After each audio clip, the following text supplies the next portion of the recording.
What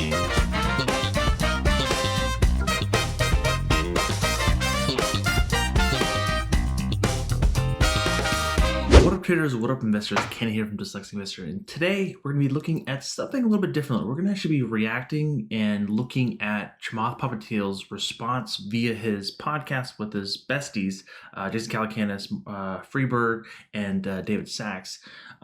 It's a great podcast. I'm going to link it. Definitely check it out if you're into venturing, stock, all kinds of fantastic stuff. And they go into a lot of the political realms as well. But he's going to be breaking down basically the start from finish, not the finish completely, but as of today, the GME story. There could be, again, this is not everything has been proven, especially some of the allegations towards Robinhood, the hedge funds, whatever.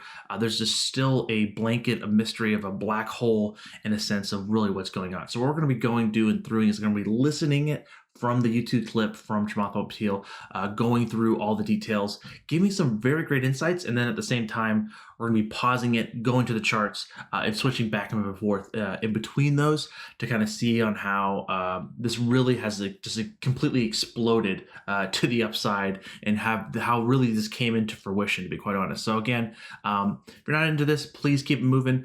Two things before we start going and having fun with this is, again, got two links down below. We have the Tastyworks affiliate link. If you want to open up a trading account of $2,000 or more, you can do less, but if it has to be $2,000 or more to get 10 options or 100 free shares on that account.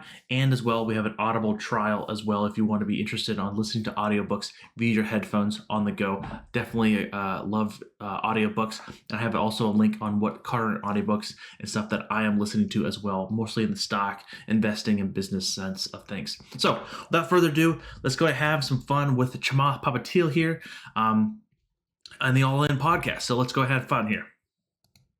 I had actually a guy on my team put together two really important documents, and I wish I was that guy on the team. I'm just going to read them because it's full of so much interesting shit. And then we can talk about where are these documents from? You're saying from the Wallstreetbets? No. I had a guy go in, one of my team members, one of my colleagues, and go and summarize the entire saga from the beginning. And then we can talk about the corporatist scumbags at Robinhood and other fucking people over. So let's do. Again, his complete opinion. So that's his opinion, not upon mine. I'm just reacting to it. He's very vocal. I'm not as candid as he is. So that's Chamath's word. That in that order. Okay. This is why they call him the dictator. Reacting. Let's start with the read your biased and no, shut up, boring document. Go. You're an idiot because you just want to defend people because you blindly just insane. Like I don't know if there's no respect there. They're very much besties and friends, but this has pushed the envelope, I believe, between what's right and what's wrong. And you'll see if you watch the whole episode, it's over 90 minutes long. Definitely, again, it really gets into a lot of things. Again, this is episode like 19. They've been doing this for months now, so they always kind of butt heads, but towards the end, they always become friends again. Stumbled into a fucking trade that actually made a little money. So yeah, full disclosure. So not Chamath, but Jason Calacanis, the individual you saw who was asking, who Chamath told to shut up, is an investor in Robinhood, an early stage investor in Robinhood. So that's why he was going back and forth. And later in the episode, they kind of go bump heads because Chamath Palihapitiya is taking SoFi, IPOE, public, and then you also have Jason here with owning of Robinhood, early stage investor. Lo and behold, you actually invested in a company that literally they got on television yesterday and they fucking lied to Americans right to their face. This is a company that was insolvent. Because now let's just put a pin in the following data point, which I believe to be true. I know more about this than you do because I live in these markets. Okay, so I understand what it means to be putting on trades, to being short, to being gamma squeezed, to have longs, to do all of this risk management. You're an early stage investor. So I know the intricacies of this stuff and what's happening in here. This company was insolvent. They did not have the capital requirements to post the margin that was being asked of them by their partners. And so basically what we're saying here is basically if you don't understand the fundamentals of someone buying stock calls and so forth. Most firms, most people actually understand this, that you can actually sell short a stock multiple times. Like you can have leverage on top of leverage on top of leverage. We haven't learned this throughout the years. There's multiple different scenarios, like Long-Term Capital, who I believe they dive into it in this episode, where I think they had like a couple billion, but from that couple billion, they were able to leverage that to well over $1 trillion. So that's somewhat of an issue. That's why I always say margin and leverage is very difficult. And if all things are fine and dandy, there's unicorns, flowers, and rainbows, it's all great. But once that turn happens, that margin and leverage really can tick in and really hurt the account overall, and especially what we're seeing here, really just making these astronomical black hole prices here within the GME in particular. So this was a platform-level decision to ban and block people from trading securities. It cost individuals hundreds of millions, probably billions, maybe even tens of billions, and these motherfuckers should go to jail. Now, let me give you the timeline before we get into that. So now we're going to be jumping into the timeline of the whole GME debacle, talking about the famous Reddit deep effing value and so forth. June 2019. So June 2019, let's remember that. In June of 2019, a Wallstreetbets user named Deep Fucking Value began buying long-dated January 21 calls. What that means is in June of 19, this person was betting that the stock would go up by January of 2021. He spent $50,000, which... So let's go look at the chart. So here, looking at GME around the June 2019, we see that value around $4, kind of bouncing around between the $4.69 all the way down to $4.16. Basically, looking at this chart here, all the way going to the 19th of June here, in this time frame, way back when. Again, that seems just a long time ago. So let's go ahead and jump in back to the interview there to kind of give you some of the background around that. By the way, today is worth about $25 million. By the way, Chamath, we should just highlight that there are forums where individuals that are trading stocks talk to each other and share tips and... And this is David Friedberg, another fantastic investor, not really a trader, but literally an investor in companies that actually create jobs. This individual is going to be talking about Wallstreetbets. I think everyone who's watching this video already knows about Wallstreetbets, but again, they're paying their audience is a little bit more mainstream. They're not as a cult like us here who know everything about Wallstreetbets for the last couple of years. Promote things to one another. That's where this was taking place. Yeah, and by the way, those forums exist in the professional organized world too, right, amongst hedge funds. You know, I've been invited to idea dinners where we all get together and we talk about the ideas that we have, and we're all expected to do fundamental analysis.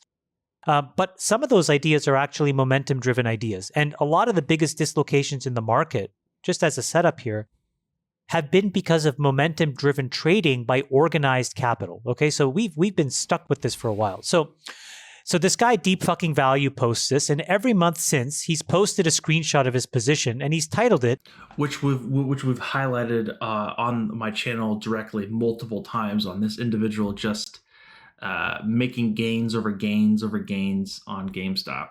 And again, if anyone is familiar with the channel, we've seen this quite some time now. GME YOLO update. August 22nd of 2019. YOLO! Michael Burry, who is this guy famous from The Big Short, who's the guy that caught the mortgage thing, he discloses a 3% position in the company, and he highlights that 90% of GameStop's 5,700 stores are free cash flow positive. That's like pretty good.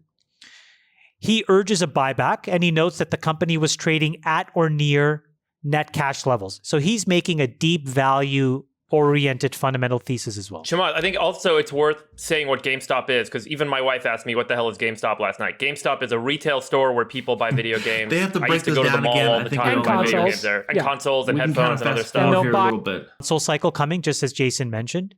Number two, consoles are not going all digital. August 31st of 2020, Ryan Cohen, who's the founder. So August 31st. So let's go look at the chart. What happened on August 31st? So that was here, right before its earnings. Okay. So August 31st was right here. Okay. That's when Ryan Cohen, the guy from Chewy, put money in and made those bullet points, which Chamath is about to talk about.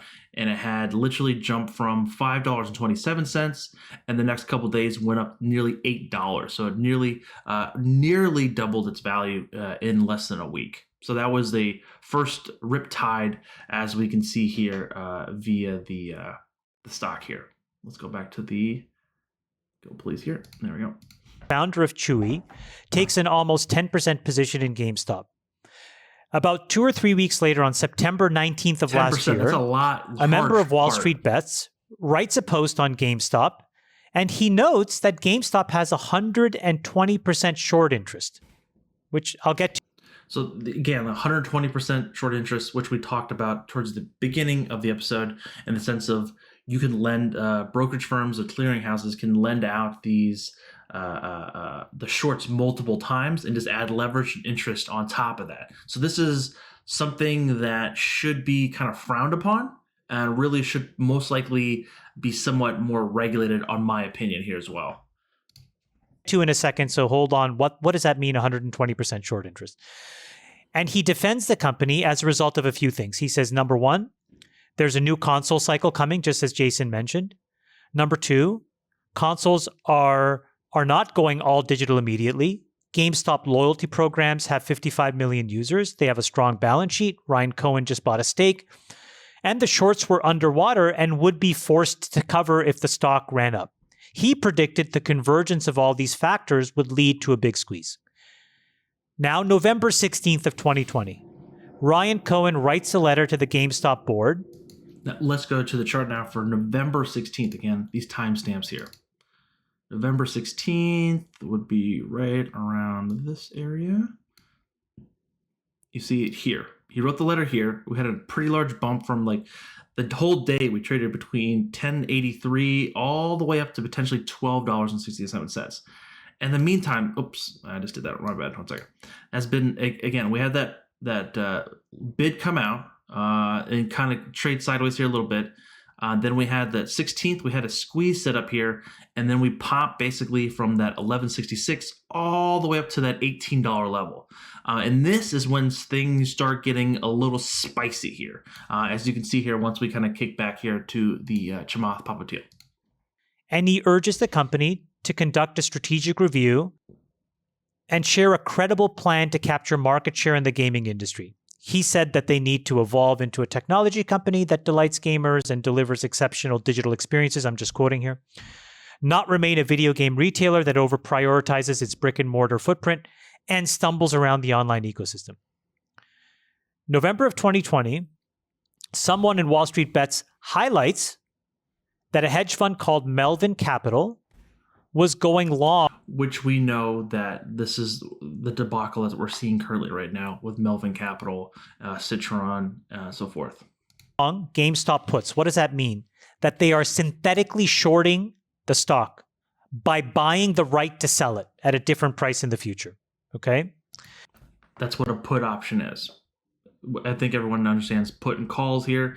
You're basically writing a contract saying, if this date executes, I am willing to buy the stock at this price for a call on put side. Most folks, about 95% people, do not hold into expiration, so they trade around that, maybe to potentially roll their position and so forth. And that they had been long that position for more than 4 years. So all the way going back to 2016. I think it's confusing people. They were long, they have been short the GME since that position. Fast forward to now 2021 of this year. January of 2021, GameStop strikes an agreement with Ryan Cohen and adds him to the board of directors and gives 2 of his affiliates, his former COO and CFO of Chewy, also 2 board seats. So we'll fast forward to the beginning of 2021. This is where the chart gets really crazy here. We get that boost into end of the year, and then we have that astronomical boost coming in here from basically that $19 range all the way up to $38.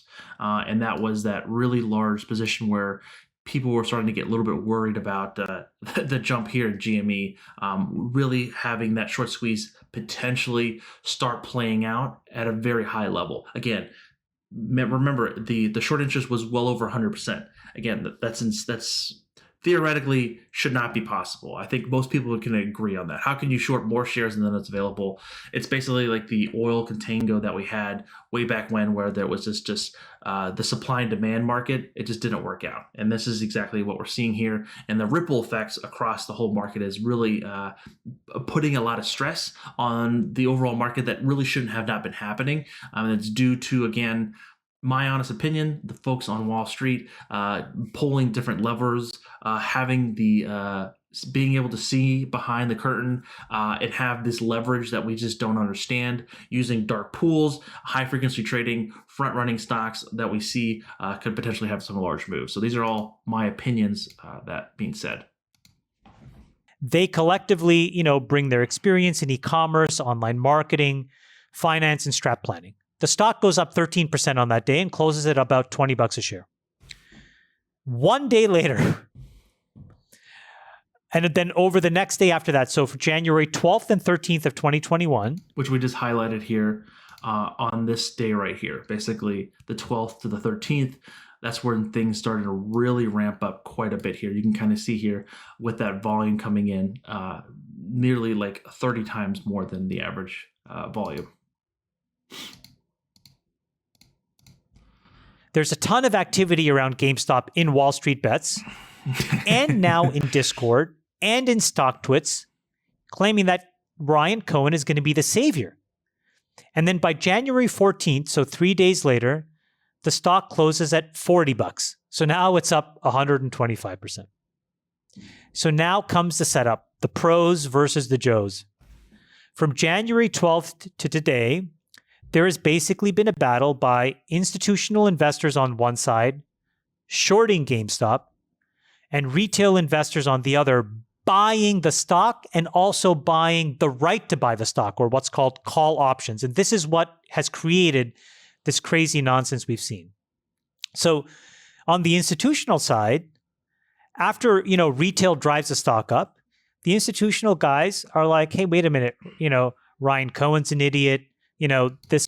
It's basically like what I've talked to GT within Discord is basically it becomes somewhat of a pissing contest between the retail and the hedge funds. The hedge funds folks are 100% always want to be right.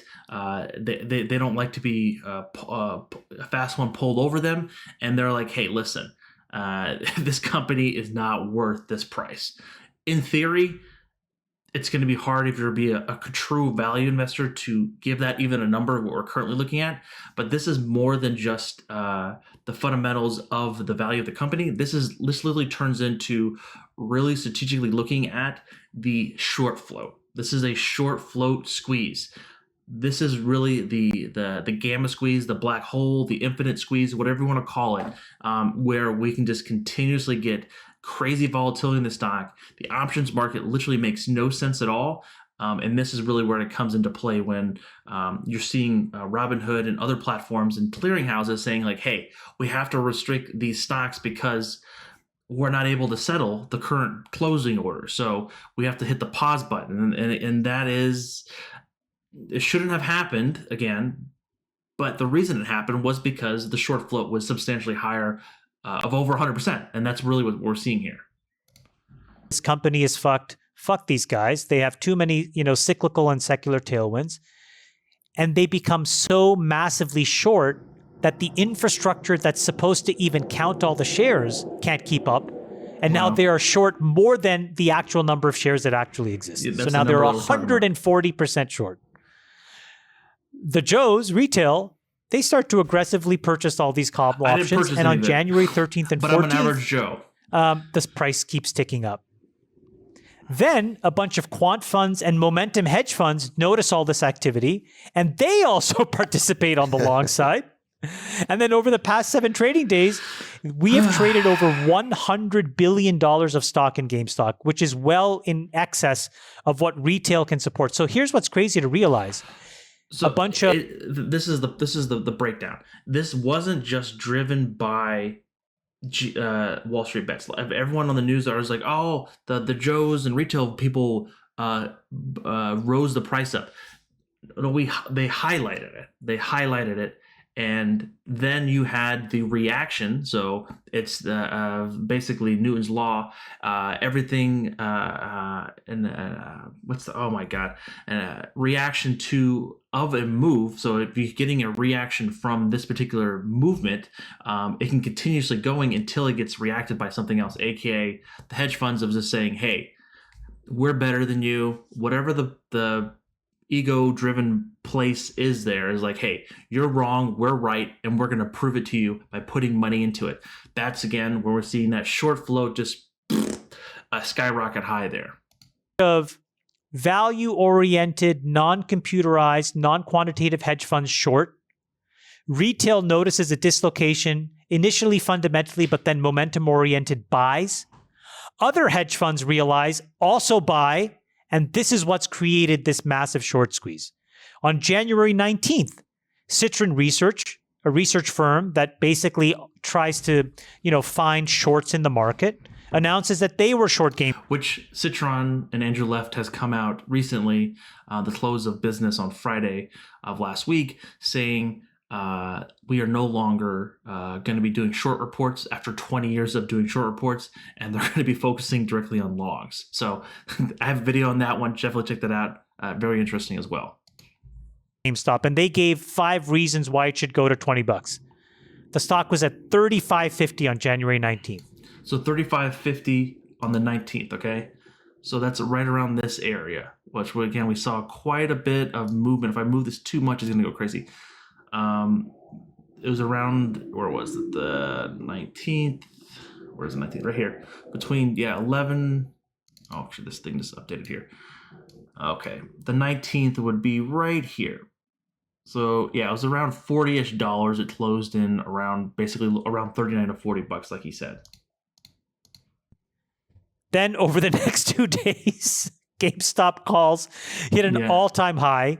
You can see and here. It runs a 2-day rally of almost 70%. And this is what really starts what's called a gamma squeeze. Yep. Okay, which is what we saw in the first part of this week. So January 25th, Ken Griffin, Stevie Cohen, they inject almost $3 billion into Melvin Capital, the firm. So if you're not familiar with those two folks, those are the folks that have a lot of moolah, who have literally been running hedge funds ever since that we could say the word hedge funds, and they've been very profitable year after year. Again, for whatever edge that they have or knowledge that they have of the markets, they win consistently.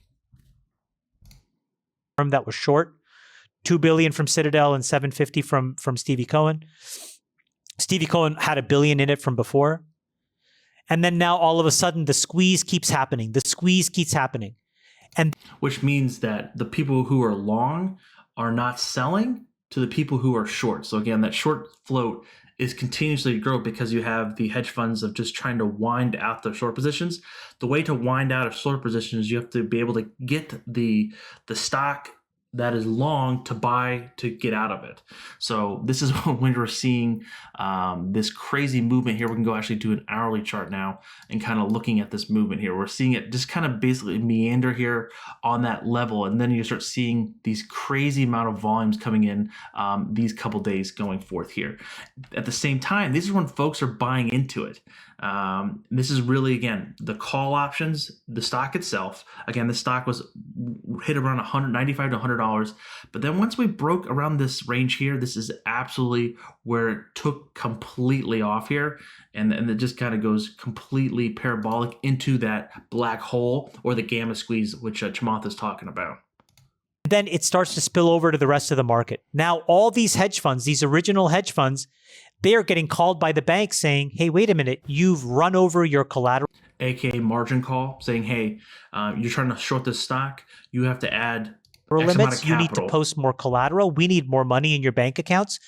So now not only...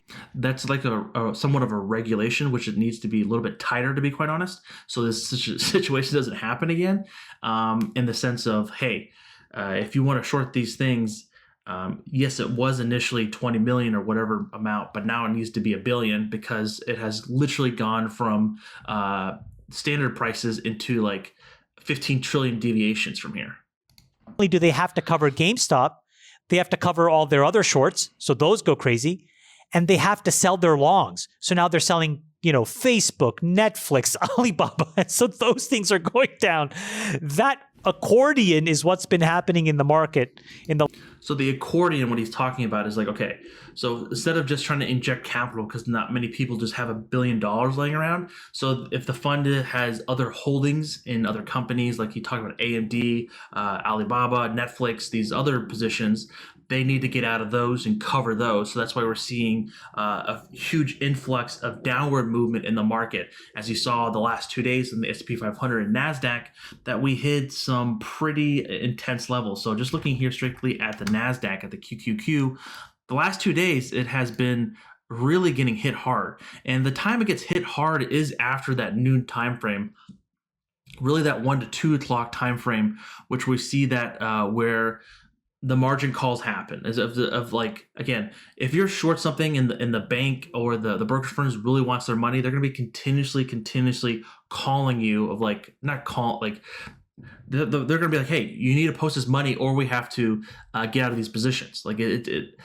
but basically what that means to get out of the positions is literally insane because there is no real market for it. Again, it's just going to continue to drive the price up. Like we don't know what position we have to get this out. So this is what happened to some people on Robinhood that had really heavily restricted was that, hey, I had 100 shares or some people had 4,000 shares at like 20, 30 bucks or even less than that.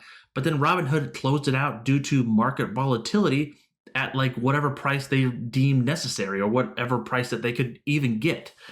With this being said, we're seeing again that really sharp pullbacks around that later part in the afternoon or in the afternoon, really coming in around that noon to 2 o'clock time frame, really distilling onto the close. We've seen this pattern the last 3 days really be heavily driven by that, especially looking at the NASDAQ here. We're seeing kind of trying to move higher with the bulls trying their best here, but the bears are coming in due to this. Honestly, I'm just going to call it market manipulation here at this point because in theory this should not have been happening, but we're human. We're not supercomputers. We're not always right, and human emotions, human mistakes come in, and I think this is a fairly large human mistake. We'll see on how the market moves forward from this, but this is definitely a very taxing time for the market and really in trying to digest this stuff. With, again, that margin stuff we talked about, GME, I wouldn't say has been flat the last 2 days, but it has been kind of trending sideways a little bit. It hasn't gone higher, really hasn't gone that much lower as well. So again, it's still that fighting in between the two positions, the longs and shorts. The last couple of days. And then the coup de grace is what happened on January 28th of 2021. Brokerage firms, and this is where, Jason, we should talk about this, like Robinhood and Interactive Brokers, because in fairness, it wasn't just Robinhood, prevented their users from buying GameStop and a handful of other stocks. They were only able to... It was a lot of other brokers. It was everything. Tastyworks limited, GME, AMC, and KOSS. Like it was a multitude of brokers that really limited of buying of these particular stocks. Most of them lifted it really fast within an hour or two because most of these firms are fairly small. Like again, they're not the ones that are doing the ordering. They have a clearinghouse, which is like Apex, Citadel, aka the hedge funds, to clear these orders. Again, the hedge funds are the ones trying to bail out the other hedge funds. So you're seeing the breakdown of basically the checks and balances that doesn't exist within the market, and it's really exposing light where some people didn't want the light to be exposed. My opinions, again, not a financial advisor. This is pure entertainment and trying to better understand this on my perspective as well as trying to share with others. To sell, which resulted in such a one-way pressure, it caused a 44% sell-off yesterday. Now, that's been reversed today. And so what it speaks to is a bunch of questions. There are questions as to whether or not this was mandated by the platforms or the regulators. given the fact that it didn't impact all the brokerage accounts, it was a platform level decision. So this is where it's a platform level decision, but they might not have wanted to do it because they had their clearinghouse is telling them, hey, we cannot take any more orders. It is impossible. So this is the part where I want to highlight it could literally be the clearinghouses, Apex, Citadel, pushing the smaller platforms like Robinhood, Tastyworks, Interactive Brokers, and TD or whatever the companies could not get out of these positions because of it. They had someone that was a larger whale on the other end of the logistical line saying, stop. So some organizations like Robinhood banned it. Some organizations did not. And it could be that some of these platforms that banned it is likely because, and this is where we get to the insolvency question, didn't have enough margin. And so they knew that if they opened the doors, there would be a run on the bank and there would be a run on Robinhood. And that's why they basically, I believe, had to stop allowing people to trade. And it just shows how fragile the whole system is. The last thing I'll say, and then we can talk about this, is how does Robinhood make money, which I think is also important to understand in this. Robinhood makes money through a mechanism that's called payment for order flow. So they don't make a lot of platforms use this, to be quite honest, because they have a contract with a high frequency trading firms that trades a lot of volume, and they're able to execute those orders fairly fast at times. So this is somewhat of a common practice. Not saying it's the best. Again, there's always room for improvement, but this is clearly a key underlying issue in this whole grand scheme of what we're seeing going on here. I'm trying to make more of a transparent and a fair market for everyone from the average Joes and the average Allens, the average Allisons, whoever you are. You want to make it fair for everyone in the market. Make money from consumers, right? What they do is they watch and monitor your orders. They create a data file about that, and they give it to these prime brokerage institutions like Citadel milliseconds before you do the trade. This is what that allows Citadel to do is if they see a lot of people buying, milliseconds before you buy, they can buy. And that allows them to make money. So to be clear, Citadel is responsible for... So who wants to make a high-frequency trading firm with Kenny? We can get some Robinhood orders coming our way. 47% of all the payment for order flow volume. They paid Robinhood almost $60 million in the third quarter. Okay? Yikes. Plus another... All right, so this is kind of, just definitely check out the overall video. Again, I'll link it in the description. But this is basically really the process that we're seeing now, is just having this massive short float of stocks still short. And then we're just having a battle between, it's not even really bulls and bears. It's basically folks that are just against the system, and you have the hedge funds. They're basically going to be blank faces. I don't have characters for that. But they're just battling about who's trying to be right here. And long story short, I don't have a crystal ball, but I think this is probably not going to end well. And this is going to have a rippling effect across the market. So I wanted to make this video to kind of educate and kind of learn a better understanding of this, and really just kind of have folks to kind of have some basic understanding of what's going on in the market and why. So hopefully that you learned something, you educated yourself. If you did, please don't hit the like and subscribe, or do hit the like and subscribe button on the way out the door. And I greatly appreciate you for stopping by and check out those affiliate links down below and join the fantastic Discord that we have. We talked about yoga, Costco snacks all the time, and stocks, of course. But definitely, thank you so very much for stopping by. We're going to be live streaming tonight again at 9:30 Sunday. Again, that's 9:30 Eastern Standard Time here on Sunday, the 31st of January. We'll see on how the overall futures market opens up this evening on Sunday. So that being said, folks, please be safe, be careful out there, and put your helmets on. We could get some volatility coming your way. All right, guys. Peace.